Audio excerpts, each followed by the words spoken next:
And double the number of stars that Polish power has. That's absolutely wild. Now dropping the king up top has the clone spell. Gonna have the 35 balloons and 2 lava hounds. Drops the stone slammer.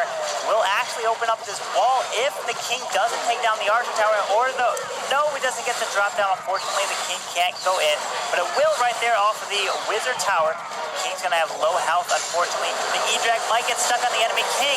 There's the clone spell, has to get through the CC, and then eventually lock on to the enemy queen. It's gonna be tough. The queen wraps around into here to go for that multi. There's the poison, but it just barely misses some of those archers right there.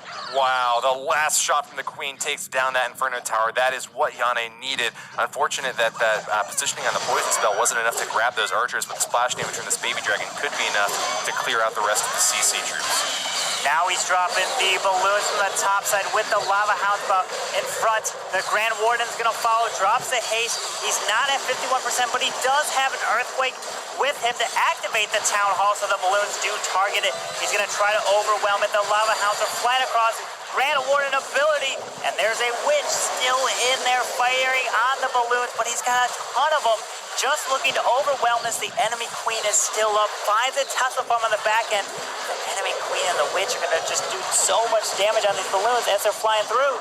Just an unacceptable defensive hurdle that he could not jump over. Yane, facing down an enemy archer queen, valiantly charges into the base with as many balloons as he possibly can and nearly knocks out all the defenses there. But archer queen is a singular force in this exchange, an absolute unit that you have to take down whenever you use any troops that target on defensive structures like hog riders, like balloons. With her still standing up, Caetano's defenses are well protected in the center. He really wanted to have that E-Dragon take out the enemy queen, which he wasn't even able to take out the enemy queen there. The king is still alive, so if you ever see a king next to the queen, the E-Dragon could get locked onto it and not end up targeting the queen, which is what happened here, unfortunately. So those queen shots had to be hitting those balloons so much in this raid, trying to get as much percent.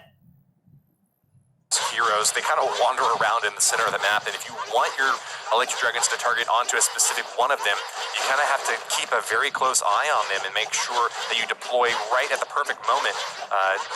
As you can see right now, the Barbarian King is right next to that siege machine deploy spot while the queen is on the very bottom end.